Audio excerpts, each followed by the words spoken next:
ay mobile phones or tablet, okay lang po. Ang kaibahan lang po, mas maliit ang makikita natin sa screen. So talagang kailangan po ay bumawi tayo sa pakikinig para wala tayong ma-miss na information. Right? Lastly, participants, the material in this presentation is prepared by the SSS Member Education Department, and the information used are based on SSS programs and activities current as of the date of this presentation. It is strictly for the use of the participants and must not be recorded, reproduced, or circulated without SSS prior written consent. Makinig na lamang po tayong maigi, no need to take photos of each slide, no? Hindi rin kailangan mag-record ng buong webinar session. Makinig lamang po tayong maigi and para talaga wala tayong ma-miss na details sa mga sinishare sa atin ng ating speaker. Okay? Mari po kasi kayo makasuhan kapag kayo nag-record niyan at in-upload ninyo sa inyong personal YouTube account. Okay? Download na lang po tayo ng copy ng presentation after the session. Alright, di ko na patatagalin pa. So to discuss our topic for this morning, the SSS sickness benefit, its qualifications and application process, we have the Senior Communications Analyst of the Member Education Department, Mr. Forty T. Raymond Damon. Thank you so much, Miss Abigail Malyari. Ayan, let me just share my presentation in a bit. Okay po.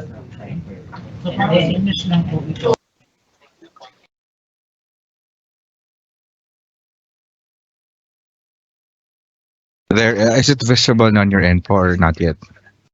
Loading po, Sir Forty. There. There, is it visible on your end? Yes, visible na po. And loud and clear din po yung inyong voice.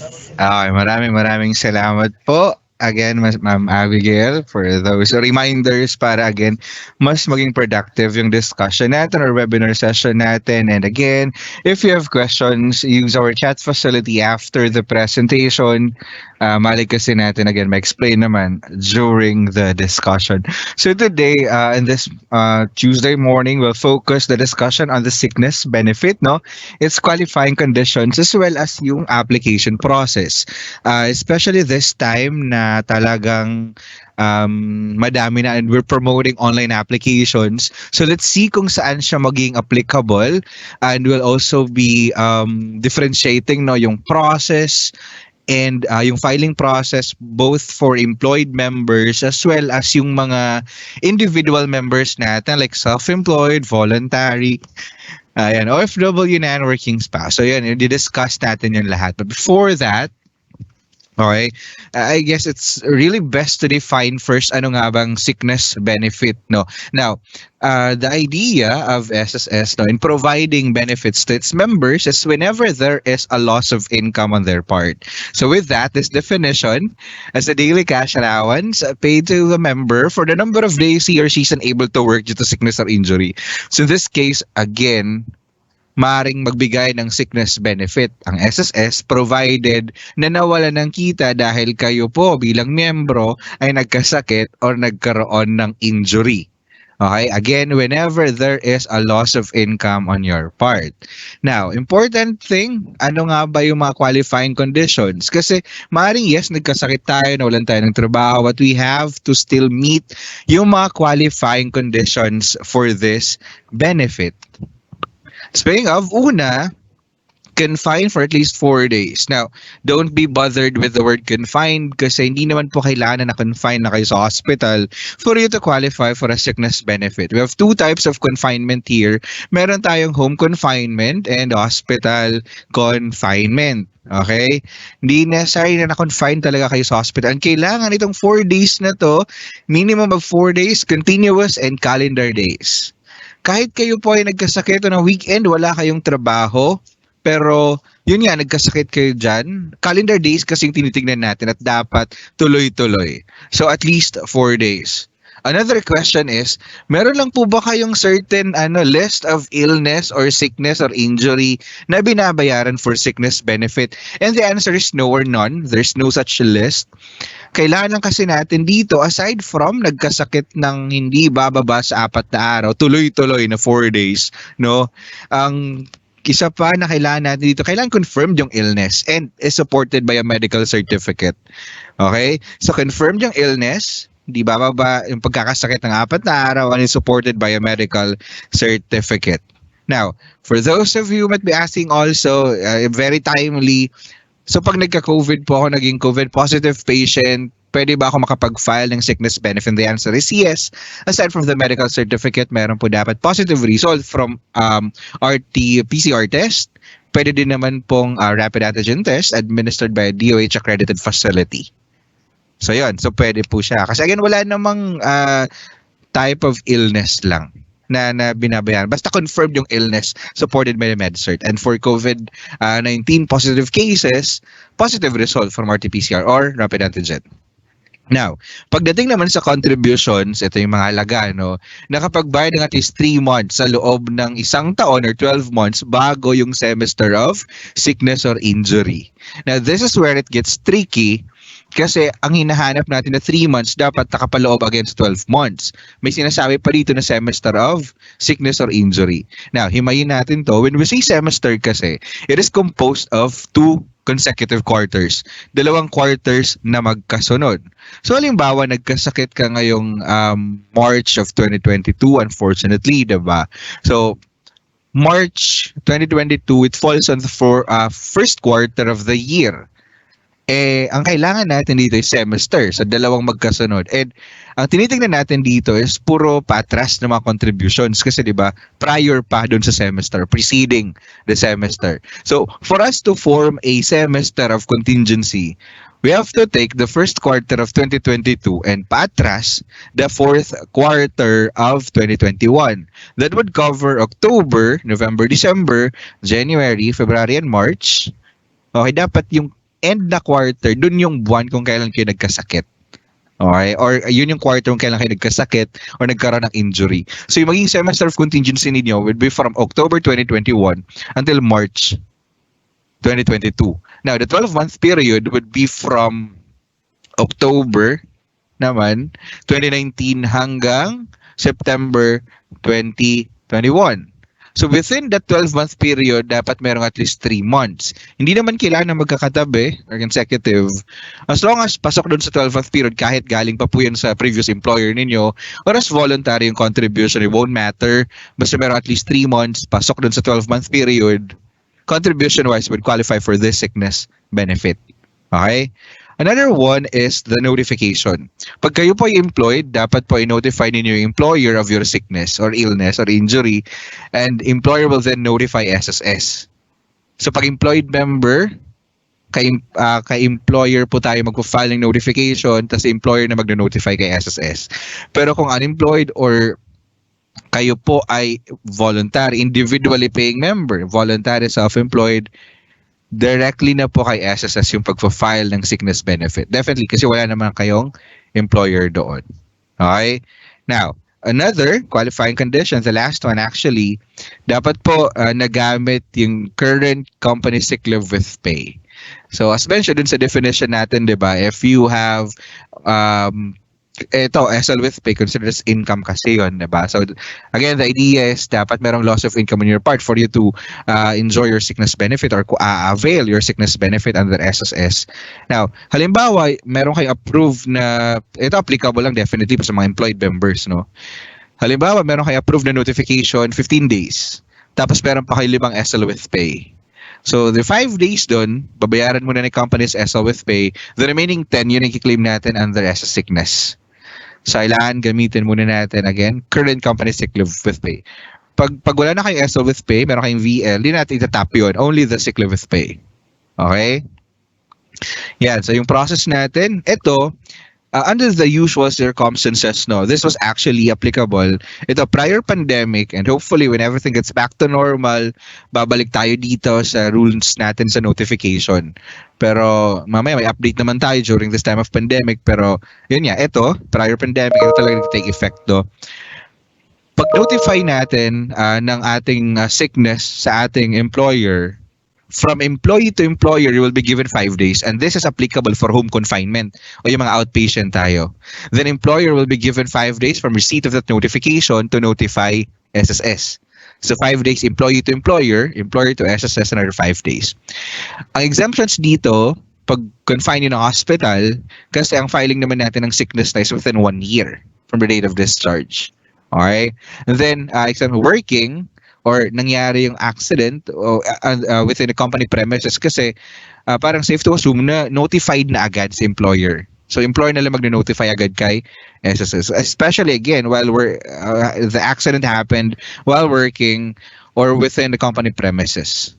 So dapat deemed notify or alam na aware na dun si employer. Yan. So sila na mag-notify kay SSS din.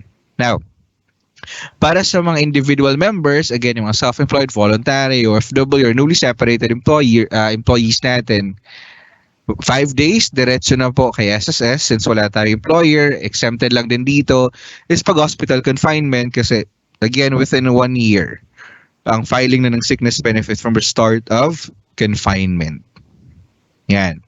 Now, pagdating sa process natin ng notification, we have now, syempre, online na po yung notifications. It is very vital for you to have your my.sss. Unahin muna natin yung notification process na ginagawa ng mga employers natin, no?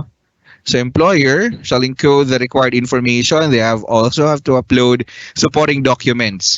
Now ngayon, itong enhanced on sickness benefit claim natin na process, no?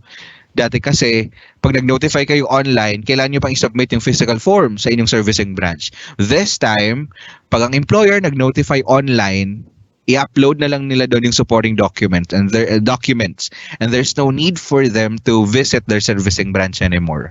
So, ganoon na siya convenient. Online na lang talaga yung transaction.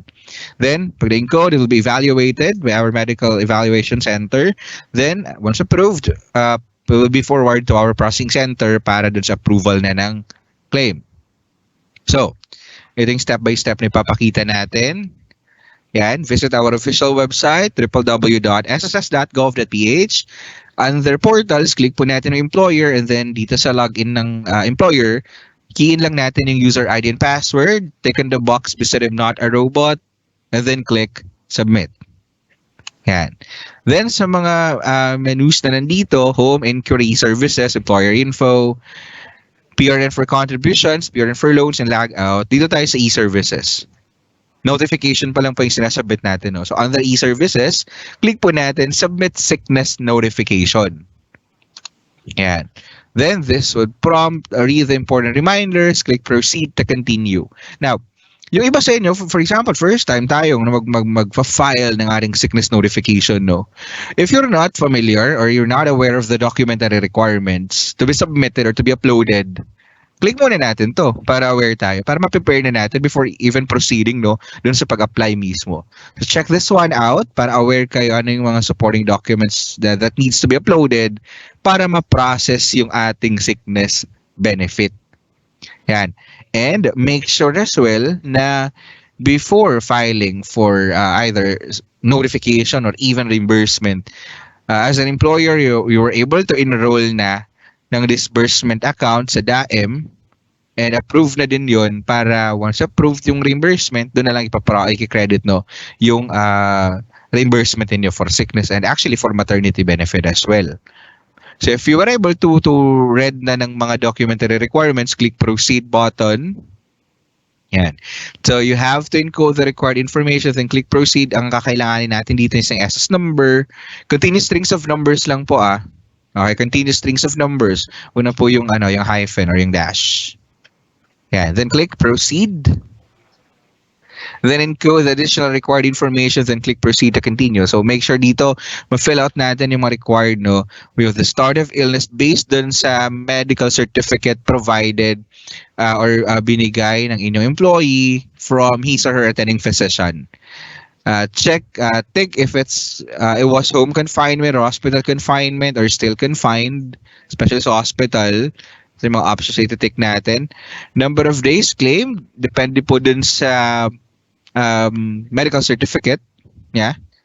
License of the attending physician. Okay. Date of notification. Dito.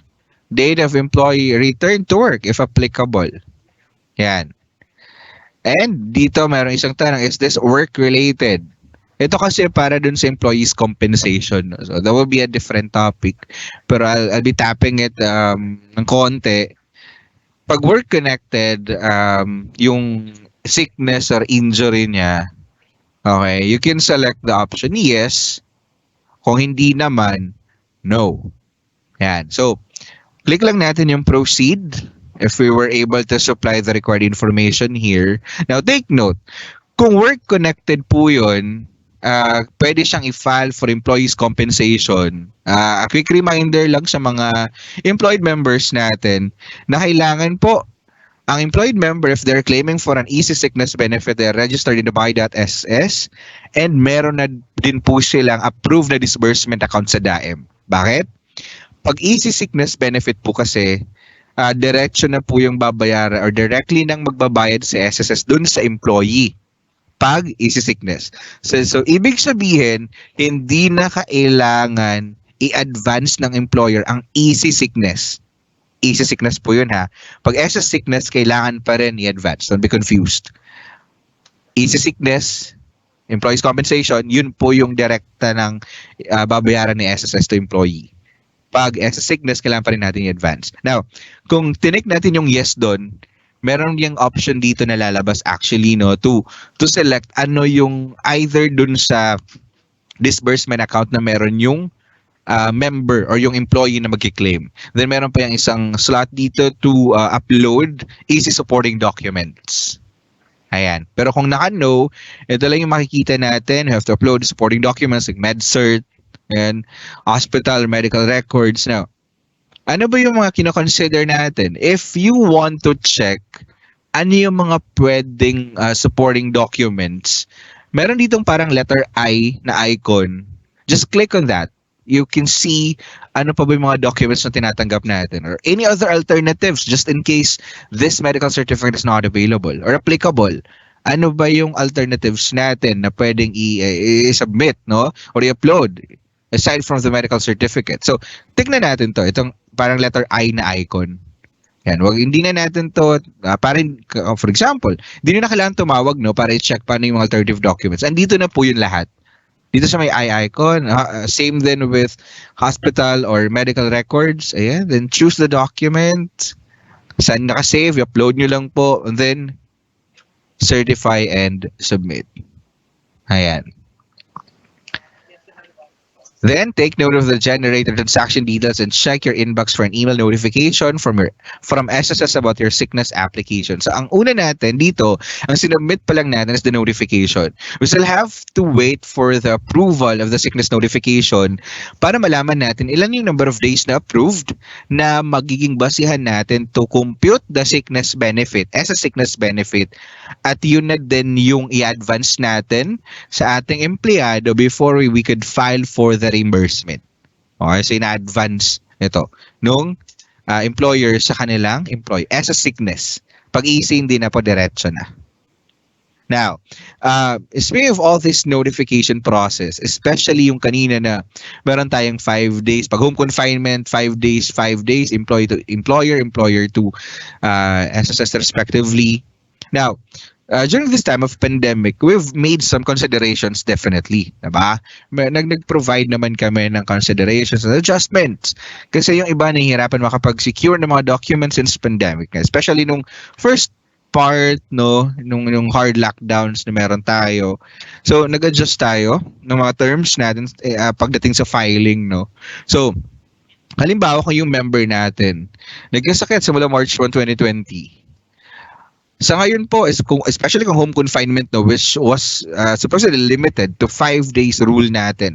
5 days employee to employer to us 5 days. Home confinement yun. Kasi di ba pag hospital confinement, 1 year naman na. So nagkasakit siya beginning March 1, 2020. Actually, until ma-lift yung community quarantine, all forms, alert levels included, wala tayong considered late filing sa ngayon. I repeat, no considered late filing until lifting of community quarantine all forms, alert levels included. And actually, once lifted, yung community quarantine, we'll still be given 60 calendar days to file for our sickness benefit. So ngayon, generally, wala tayong late filing. No? Walang late filing. So same din po para sa mga voluntary members na individually paying members. Same lang din po. Ayan. And then also para dun sa mga reimbursement no ng employers natin, sickness claims shall not be reduced or denied if the deadline of the filing period falls on March 1, 2020 until the lifting of community quarantine for the following cases: home and hospital confinement for individual members and home and hospital confinement of employed members for employee reimbursement claims. So yun, actually wala pang late filing din talaga. And once again lifted, para sa mga individual members natin as well as employers, they will be given with 60 calendar days para ma-claim pa din for reimbursement, kahit reimbursement nung employer. Yan. Okay. Now, what are the other features of this sickness benefit? A member can be granted sickness benefit for a maximum of 120 days in one calendar year. So yung 120 days na yan, pwede yung isang sakit makonsume na agad. Yung 120, pwede din namang unfortunately iba-ibang sakit, no. But in one calendar year, you will be given 120 days for your sickness benefit. Ayan, pwedeng isang sakit lang, ma-exhaust agad, or pwedeng patingi-tingi, kumbaga, or paiba-ibang sakit. Basta maximum of 120 in one calendar year. And halimbawa, naging healthy naman tayo for the previous year, and we're currently on the, bagong taon, hindi nyo nagamit, hindi nyo na-maximize, hindi nyo na-exhaust yung 120 days. Any unused portion cannot be carried forward and added to the total number of allowable compensable days for the following year. Halimbawa, last year, yung na-claim yung sickness benefit is 60 days. And after that, naging healthy na, thank God. Diba? Pero the following year, since hindi natin exhaust or na-maximize yung 120 days, yung naiwan na 60 days, hindi siya pwedeng idagdag sa 120 for this year. Marireset siya na every calendar year, meron lang tayong maximum of 120 days. Okay? And the sickness benefit shall not be paid for more than 240 days on account of the same illness. Kung same illness, naka 240 days na siya, okay, or yung isang sakit, type of illness ninyo, pwede siya mabayaran for sickness benefit for 240 days. Yung parang dalawang 120 days, no? So yun yung max niya. Pero what if na-exhaust ko na, same illness, tapos na-exhaust ko na yung nakadalawang 120 na ako, total of 240 days. So hindi na ako makapag-claim ng sickness. What benefit can I claim instead? So if the sickness or injury persists after 240 days, his claim will be considered a disability benefit. So considered po, it will be considered as a disability benefit. This would still undergo processing and evaluation of our medical doctor if ilang months naman na yung babayaran for other disability benefit or disability claim if again your sickness or injury still persists. Okay, after 240 days. Na-exhausting parang dalawang sets of 120 days per calendar year. Ayan. Then, the amount of sickness benefit per day is equivalent to 90% of the member's average daily salary credit. So, 90%. Baka ma-confuse din kayo, no? Hindi po ito yung 90% ng inyong daily rates sa sahod. 90% based ito dun sa inyong contributions kay SSS. So, yung monthly ninyo, we have to get your average daily salary credit and then doon natin kukunin yung 90%. Then, we have to multiply dun sa number of days approved for your sickness claim. Yan. Then, let's say for example, we're able to file na ng sickness benefit natin, either notification or yung reimbursement. Can we check the status of our sickness claim? The answer is yes, definitely. You can always maximize your My.SSS to check the status of your benefit claim applications, not only limited to sickness or maternity, even those final claims in like retirement benefit, unemployment, all status verification is available on your My.SSS. So let's check kung saan natin siya pwedeng makita. Again, kung halimbawa nakapag-file na nga kayo, either notification or reimbursement para sa employer. Yan. So for employer, kung nag-file na kayo ng reimbursement, under inquiry, pag nakapag-login na tayo, sickness/maternity, meron dito mga separate tabs. You can browse through them. Pag reimbursement, Dito tayo sa payment history. Pag notification, we can check it under medical claim history. Okay? So sa payment history, just have to enter the applicable date. Piliin niyo po is contingency date niya or date of illness or sickness. Ayan, then search, hanapin niyo lang.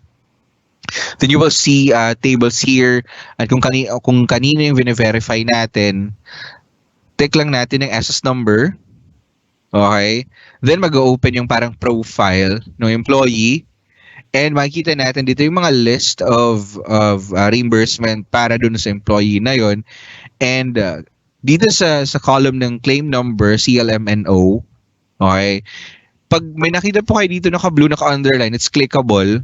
So if you're wondering kung ilang days nga halimbawa dito na approved, though yung status is approved, other details, 'di ba? Just click on the claim number, kagaya nito, then it will open to this details. Yeah, so makita na natin number of days, approved, ano yung filing branch, and details nung member natin. Okay, so para naman sa mga members natin, individual members who would like to check the status of their benefit, no? So inquiry, pag nakapag-login na kayo under inquiry, sickness/maternity, then sickness maternity claim info para dun sa halimbawa sickness benefit ninyo or kung notification yan dito sa medical evaluation. So, ayan, yung tab for sickness, hanapin lang natin. Basta other claim number if you want to check more details of your of the status of your settled or denied or rejected claim. Click lang natin yung claim number para mabuksan natin yan.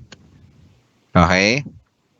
So, paano ma-enjoy ng employed member ang kaniyang sickness benefit?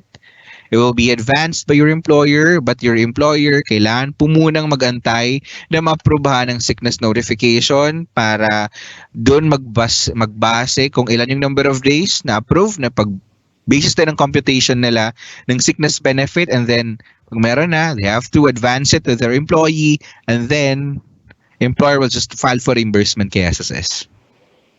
Yan. Para naman sa mga individual members, yan, directly po, syempre, babayaran. Directly po kayo magpa-file kay SSS. SSS will automatically credit nung approved benefit, sickness benefit, once make sure as well na meron nang approved disbursement account sa DAEM yung member natin, yung voluntary member natin, kasi again, automatic na yan. Checklist disbursement na tayo ngayon.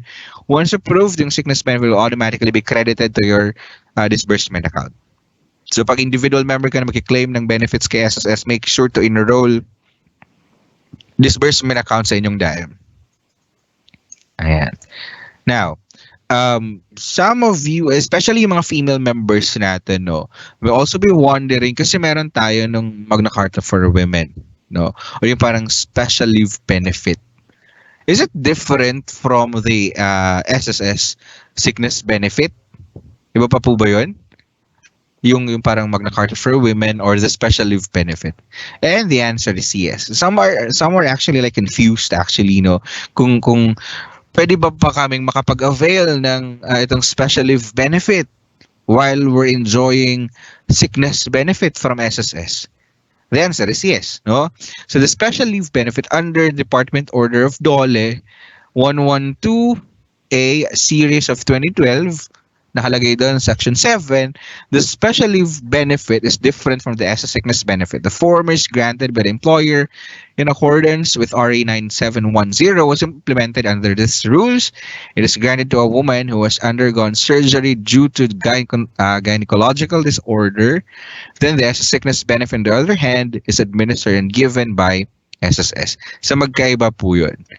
Again, ang implementing body ng RA 9710 or the Magna Carta for Women is DOLE, and ang nagbibigay po nito is si employer, while syempre as a sickness benefit is provided by SSS. Now, tanong nga dito, can a female member, diba, parang enjoy this simultaneously? And the answer is yes. We have a table here to differentiate, no? So for the SS sickness benefit, alright, so yung benefit source, again, provided by SSS while the special leave benefit is provided by your employer. Ang pwede makapag-avail ng SSS sickness benefits, either male or female, while the special leave benefit is para sa mga female members natin. Diba? Type of illness, again, as mentioned kanina sa sickness benefit, all sorts naman provided na confirm yung illness and is supported by medical certificate. Pagdating sa special, sorry may mga typo errors dito, post-operative gynecological disorders. Yan. For sickness benefit, number of days allowed, 120 days in one calendar year, while for special leave benefit will be given for 2 months or 60 calendar days. Qualification for entitlement under the SS sickness benefit, at least 3 months contribution as discussed kanina. Pagdating naman sa special leave benefit, at least 6 months. Naka 6 months ka na at least sa current employer mo ngayon. Okay? Then, amount of benefit is 90% of the monthly salary credit, while for the special leave benefit, it is the monthly basic pay plus mandatory allowances, and then, bibigyan niya kayo for 2 months. Again, different yun. This can be enjoyed by our female members who've undergone post-operative gynecological disorders, okay, simultaneously. Yan. Then yung mga updates natin, no, meron tayo dito yung online enrollment of employers account through the SSS website for benefit reimbursement. Again, checklist disbursement na tayo. Make sure as an employer you were able to enroll a disbursement account and meron ng approved para once na-process na and approved yung reimbursement, doon lang natin check credit automatically. Then, yung online application natin for reimbursement is also available. Kanina, pinakita na natin yung online process for notification. So ngayon, I'll be showing you this, yung parang step-by-step process on how you will be able to file for reimbursement. No? Para muna to sa employer. Yan. So, make sure again, syempre online, meron na kayong online account, log in kayo, user ID and password, click on the box beside I'm not a robot, and then click submit. Then under e-services tab, click submit as sickness benefit reimbursement application or SBRA. Pag na-click natin to, we can see here the list of approved sickness notification. You have to select kung alin dito yung ipa-file natin for reimbursement. Just make sure na before doing so, you were able to advance the benefit na sa inyong employee. Yan. So pag napili na natin kung alin dito yung alin sa list na to, yung ating ipa-file na for reimbursement. Okay? Yan. Ito na yung makikita natin. Encode the needed information and click proceed button to continue. Ano ba yung mga pinakailangan dito? Kung meron po siyang company sick leave with pay, kailangan ilagay natin dito kasi again, it must be exhausted first before tayo makapag-claim ang sickness benefit. Tatanungin dito kung separated siya from employment or already deceased. Yan. Ito lang yung mga information. Pag okay na, click lang natin yung proceed. Yan. Review the encoded information and click the certification undertaking and certify and submit box. Ito. Review the details here. Dito yung amount. Makakita na tayo dito ng computation, no? Kung sakto din yung in-advance natin. Ayan. So, click on the box here. Basahin yung certification undertaken. Click on the box.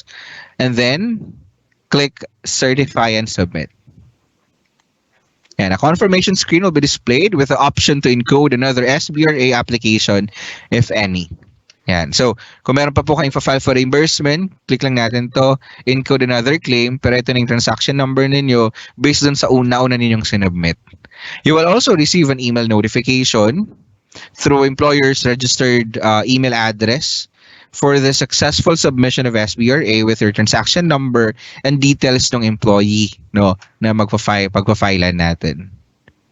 So dito, halimbawa magpa-file ulit kayo ng panibagong reimbursement, yung pangalawa naman, click lang natin yung claim reference number. Tapos ayan, meron pang company sick leave with pay.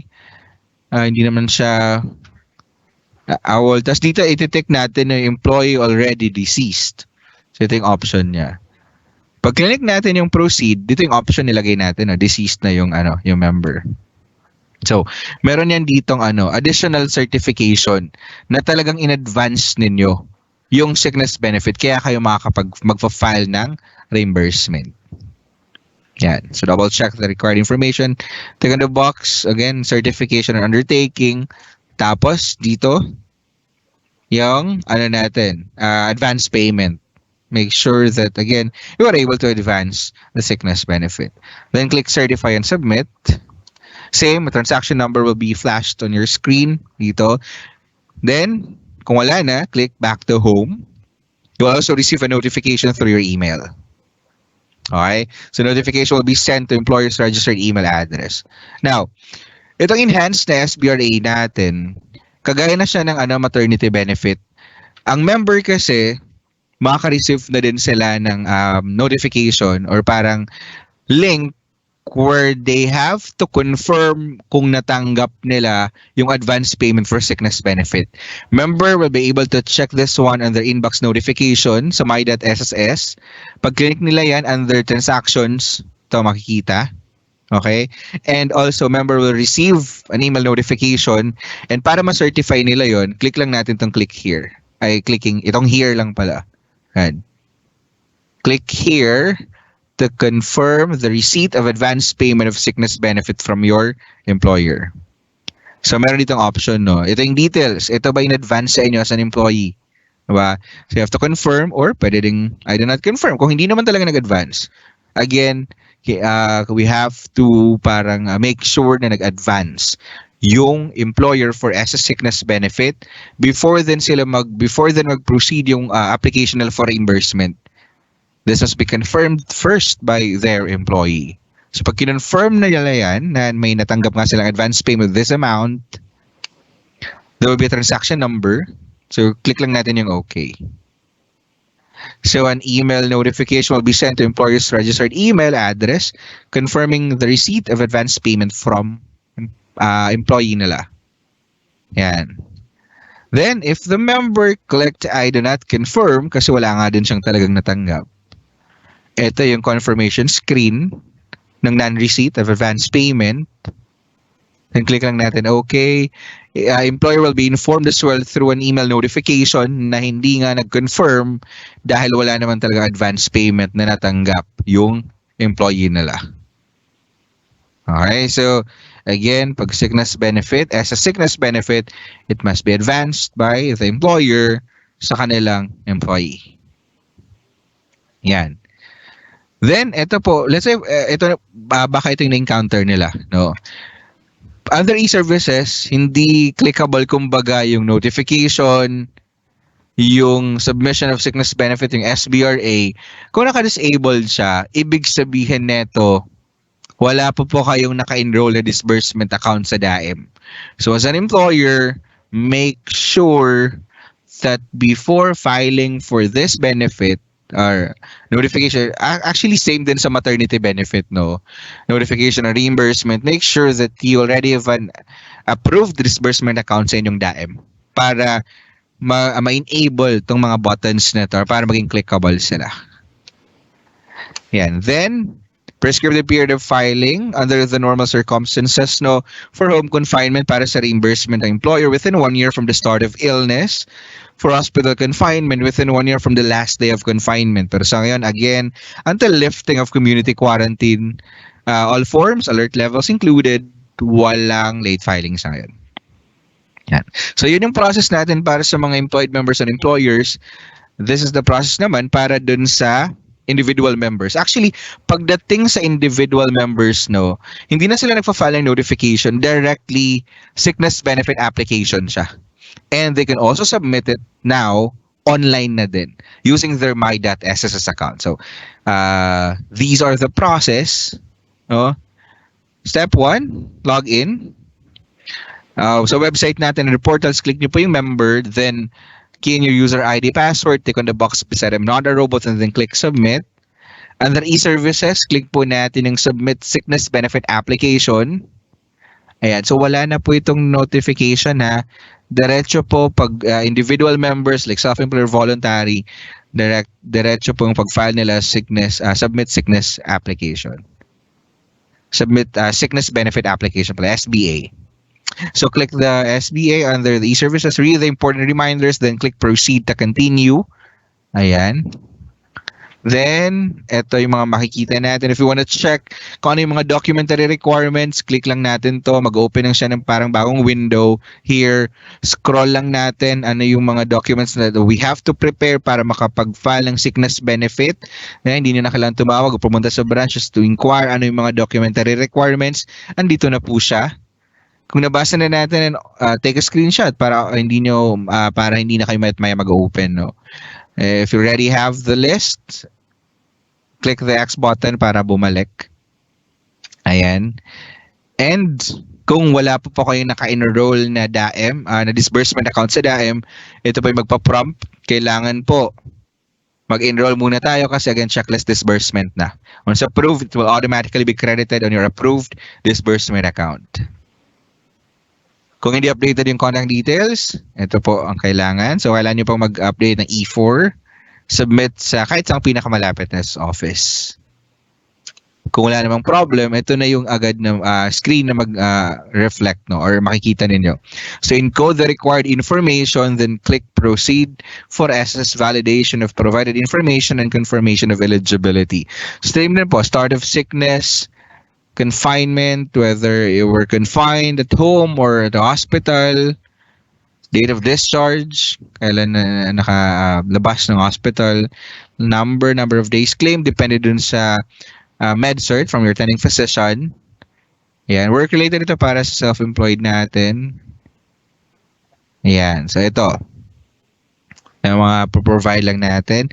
Now, here, the next step, after natin maklik yung proceed, makikita natin dito yung mga buttons kung saan natin pwedeng i-upload yung mga supporting documents. Again, if you want to check out alternative documents, click nyo lang po yung parang I na icon. And then reminders natin dito attach a readable colored image or PDF.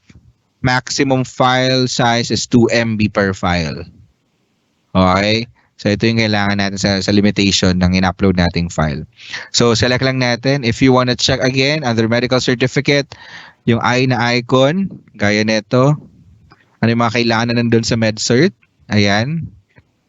Dito din, if applicable, yung easy supporting documents, certificate of separation, affidavit of undertaking, ayan. Other medical documents, hospital, or medical records. Ayan. So, upload lang natin, choose document, select natin saan siya nakasave, then upload, and then, uploaded na sila, click lang natin I certify and submit. Okay? So, this would be prompted on your screen. Take note of the generated transaction details and check your inbox for an email notification from SSS about your sickness benefit application. So, we'll receive here, ayan, on your inbox notif. Ito po yung parang envelope dun sa inyong online account. Then transactions, you will be notified here and you will also receive email notification with transaction. Okay, so ito yung para sa individual members natin. Now, I have here a quick, I guess we still have time, quick process on how we compute your sickness benefit para at least magkaroon, kahit paano magkaroon kayo ng idea, no? So for the SS sickness benefit computation, we have to exclude the semester of sickness or contingency, then select the 6 highest monthly salary credit. Take note po dun sa contributions natin, di ba? Ang nire-require naman natin is minimum of 3 months, but if merong more than like kompleto yung 12 months niya, ang pipiliin naman natin dun is yung 6 na pinakamatataas na monthly salary credit para hindi kayo lugi dito, di ba? Pero kung 3 lang talaga, yung nandun sa 12-month period, yung 3 yun lang po ang kukunin nating monthly salary credit. Pero kung 4 naman sila, edi yung 4. Kung 5, kung more than 6, kung anin po yung 6 na pinakamatataas lang. Then, sum up all the monthly salary credits, yung 6 highest, if applicable, kung 3 lang din. Sum of the 6 highest monthly salary credits, and then divide it by 180, which is constant, para makuha natin yung average daily salary credit. Bakit 180? Again, constant, di ba? Halimbawa, 6 months. In-assume natin, under the law kasi, di ba, when we say calendar calendar days or month, ano siya, parang it is composed of 30 days. Diba? So, to get yung daily for that 6 months, we have to divide it by 180. So, kahit at 3 months lang din siya, we still have to divide by 180. Constant na po yung 180 as a day para makuha yung average daily salary credit. And then, we multiply it by 90% and then further multiply it with the approved number of days. Halimbawa dito, confinement period, nagkasakit July 1 to 30, 2020. 30 days yung kiklaim natin. Pero meron pa siyang company sick leave with pay. So, July 1, ito yung pagkakasakit niya, July. Again, we have to, yung step 1 doon is exclude the semester of contingency. Kung nagkasakit ka ng July, this, July kasi pang third quarter yun eh. July, August, and September. So, to complete a semester or to make a semester, kailangan po dalawang magkasunod na quarter and as mentioned kanina, patras po yun. So kung nagkasakit kayo sa third quarter, ang idudugtong natin dito is yung second quarter which is from April to June. So this would make your semester of contingency, April to September. No? Then, yung 12-month period, bago yung semester, it's March 2020 going backwards, April 2019. So, that's April 2019 hanggang March 2020. Dito yung 12-month period natin. So, dito, itong 12-month period na to, dito po, kailan merong at least 3 months na contributions. Okay? 3 months at least na contributions at kagaya nito na more na kompleto, ang kailangan natin din kunin is yung 6 na pinakamatataas na monthly salary credit.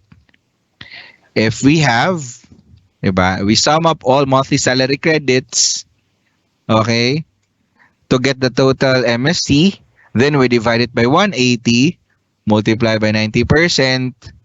So ito yung daily sickness allowance niya, time multiplied by 25 days. Bakit 25 days na lang? If we can recall, 30 days na in-apply niya. Again, employed member to, meron pa kasi siyang 5 days SL with pay. So binawas natin. Yung 5 days na yun, bayaran na company as SL with pay. So yung remaining 25, yun na po i-claim natin dito. That would give our employed member an amount of sickness benefit for 11,250 pesos. For 25 days. Okay? So, ayun. That was our sickness benefit with its qualifying conditions and filing process. Alam ko na medyo madami yun lahat. Di ba? As what we always say, we don't expect you to get it in just one sitting.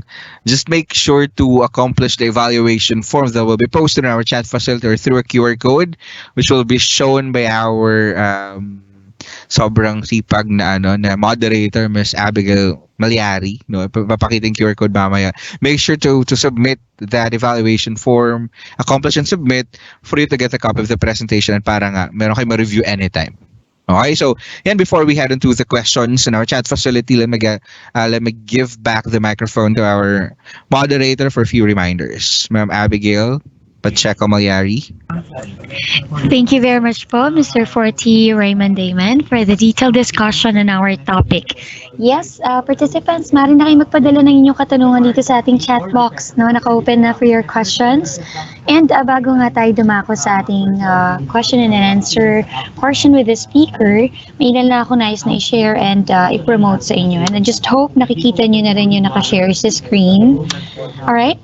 Kung napansin nyo po, no, dito sa ating chat facility, may nakapost na link for our Excel portal. So, kung di nyo pa ito natatry, i-visit nyo na po mamaya. Copy, paste, and save nyo na po yung link, no, from our chat facility sa isang notepad, no, sa inyong computer. And para ma-experience nyo na siya. Dito sa ating portal, may different modules. So, para kayo nag-online class. So, may mga modules na maaaring basahin at pag-aralan. Right now, we have 7 modules at madadagdagan pa po yan soon. So, right now, we have a module on sickness benefit. Meron din po for maternity benefit, unemployment benefit, disability benefit, salary loan, pension program, and retirement benefit. Ang kagandahan po dito, participants, hindi siya time pressured. So, kung kailan kayo may vacant time, siguro sabihin natin break time ninyo sa office, pwede nyo balik-balikan yung isang module hanggang matapos nyo siya. And every end of each module, meron pong post-examination na kapag na-obtain kayo ng passing rate of 80%, maaari kayo makareceive ng Certificate of Completion. So, maganda siya, very informative, and keeping in mind that this is for free. No, wala kayong kailangang bayaran. So, anytime, anywhere, pwede nyo siyang i-access. And para sa mga employers, or employer representatives na nakikinig ngayon, kung gusto niyo po na mag-conduct ang Member Education Department ng exclusive online seminar for your company, no? All you need to do is to send us your request via email. Our email address, ayan po, naka-flash sa screen, member_education@sss.gov.ph. Kailangan nyo lang pong i-indicate yung inyong preferred date and time, and number of participants. For company seminar, we require a minimum of 15 participants. So meaning, since exclusive seminar ito, 15 participants from your company na magjo-join. Kasi gusto naman natin, maging productive naman yung seminar at mas maraming makapakinig, right? And for approval ito ng aming boss, no, ang aming Department Manager 3 na si Attorney Marisa Mapalo. Siyempre, check natin yung aming calendar, kung walang conflict, no, dahil sobrang dami rin pong nagre-request ng type ng seminar na ito. And this is for free participants, ha? Kailangan lang makasecure ng slot. Okay? Babala sa publiko, please. Maging wise naman po tayo, no? Maging mapanurit, alert, huwag tayo basta-basta magpapaloko sa mga online scammers, fixers, or mga nagpapakalat ng mga fake news na kung naglipa na po yan ngayon. No, lalo na at nagta-transition na talaga tayo sa mga digital platforms, no? Halos lahat na yata ng processes, no? Kahit saan ka pumunta ay konektado na, no, sa mga online services or facilities. So, mag-ingat tayo sa mga ganyan. Please only follow verified SSS social media accounts para nga makaiwas, no? So, as you can see, we have Facebook, Instagram, Viber. We also have Twitter. At meron din po tayong YouTube account. Diyan naman po sa ating YouTube account, marami kayong mapapanood na very informative videos. And just sa mga social media accounts na yan, meron tayong team na talagang dedicated, no, na mag-respond real time sa inyong mga concerns, comments, or mga pinopost dyan. Okay? So, always get it straight from the source. Huwag kung kani-kaninong tao or kung ano-anong group ang sinasalihan natin. Okay? Alright, at ito nga po yung QR code for our evaluation form. So, kung ano po yung mas convenient, no? Mas accessible on your end, din po natin i-access.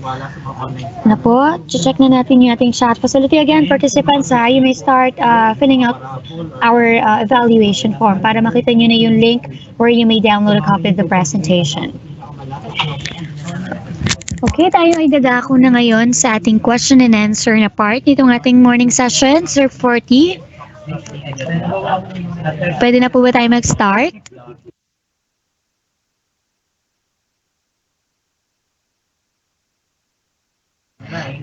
Alright, babasahin ko na yung first question, Sir 40. From Jamie. Taxable po ba ang SSS sickness benefit and EC sickness benefit? Okay, so good question. For those wondering, and if you have similar concerns as ma'am or Sir Jamie, ayan. So, actually, lahat naman ng benefits ni SSS, hindi sila taxable. No? So, hindi walang tax na binabawas for hindi lang para sa SSS sickness benefit but all other benefits being offered by SSS, and as well as yung AC sickness benefit din po. Hindi sila taxable. Thank you.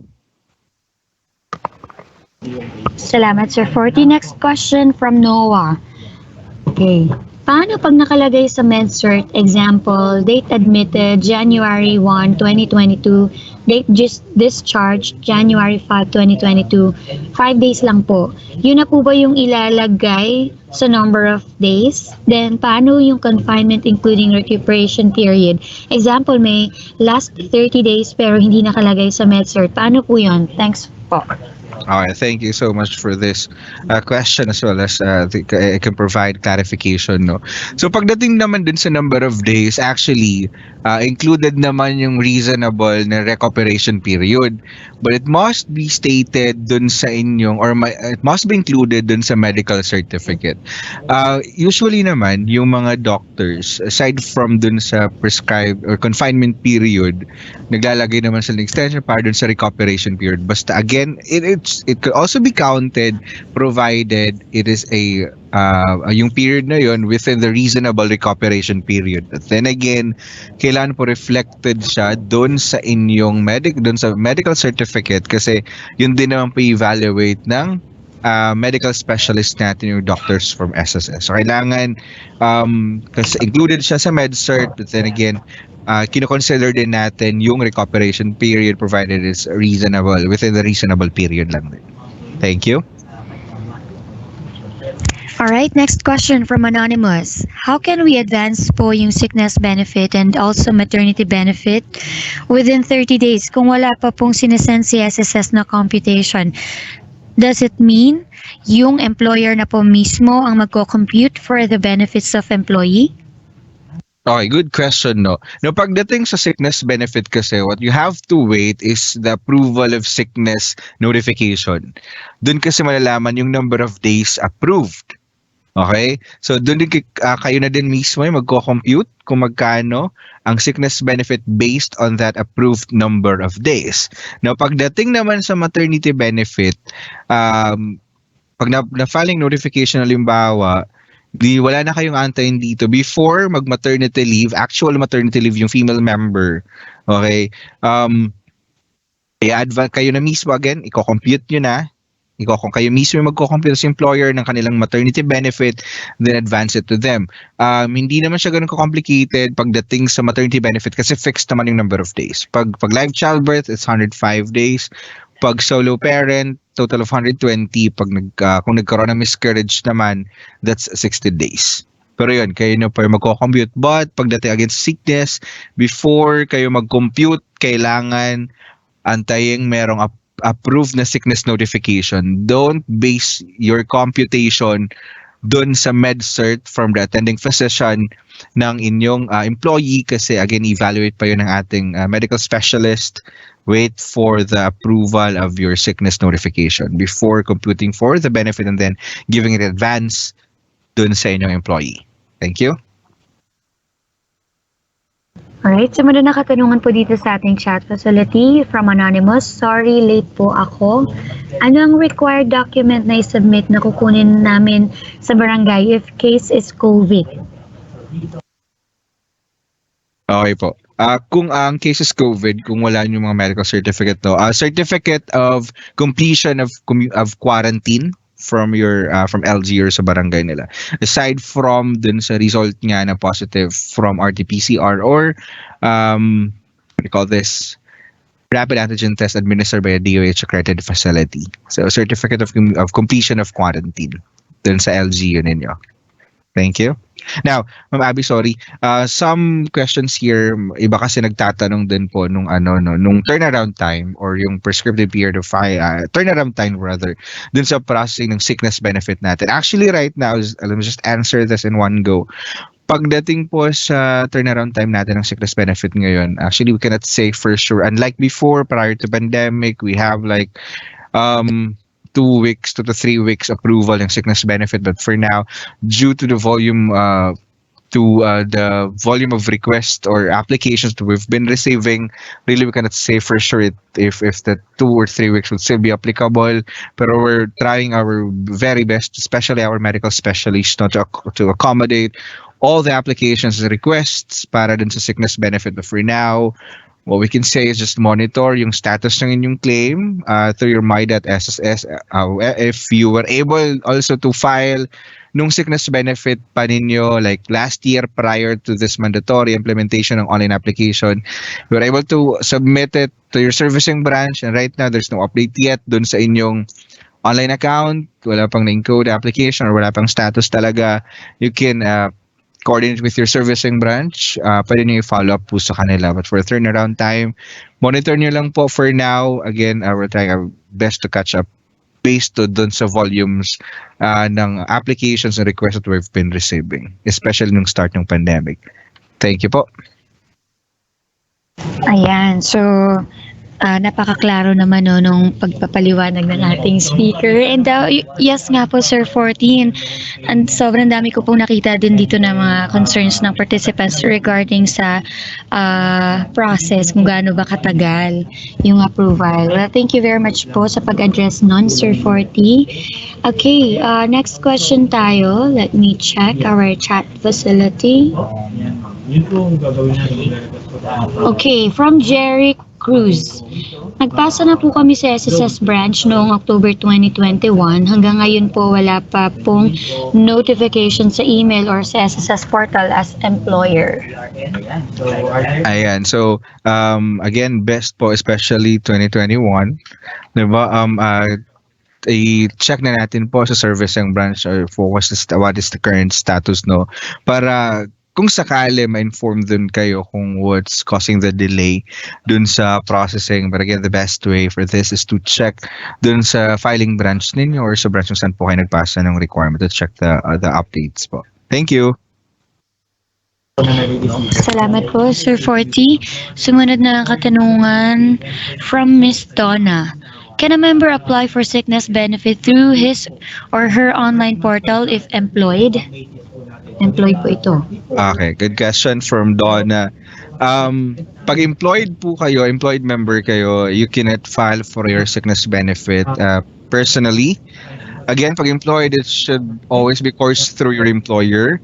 Pag employed member, notify your employer of your sickness or injury, and then employer in turn will notify SSS of that sickness or injury.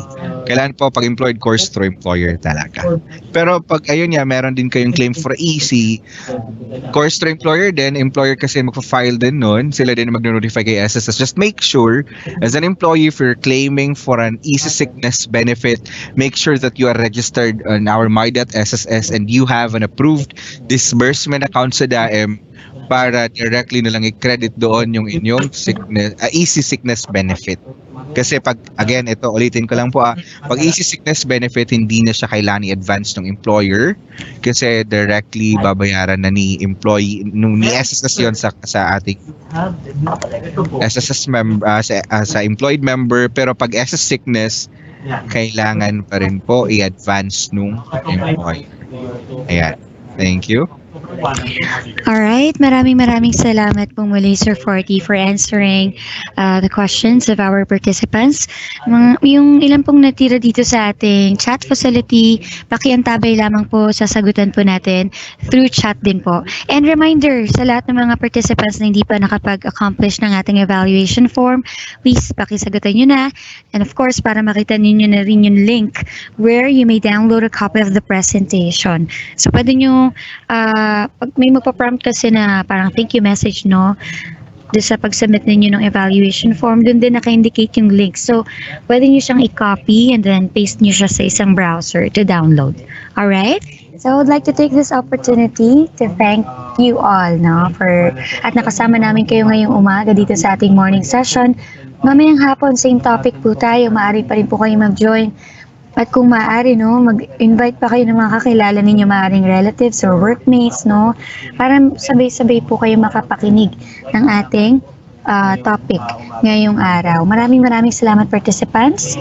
And of course, sa mga kasama natin from the Member Education Department, talaga namang walang sawa at walang kapaguran, no, when it comes to educating our SSS members and employers. Maraming salamat. Sila po yung katuwang natin na sumasagot dito sa ating chat facility. And salamat din of course sa mga kasama natin from different SSS branches, no, for your support. And of course, kay Commissioner Mike Regino and Sir Raynan Pimentel at kanyang staff for always sharing our webinar sessions via FB Live. Muli participants, saan man kayo naroon, mag-ingat kayo palagi. Dito na po nagtatapos ang ating morning session. Mabuting araw po sa inyo lahat. Regarding fitness po ito, no? Lead generated from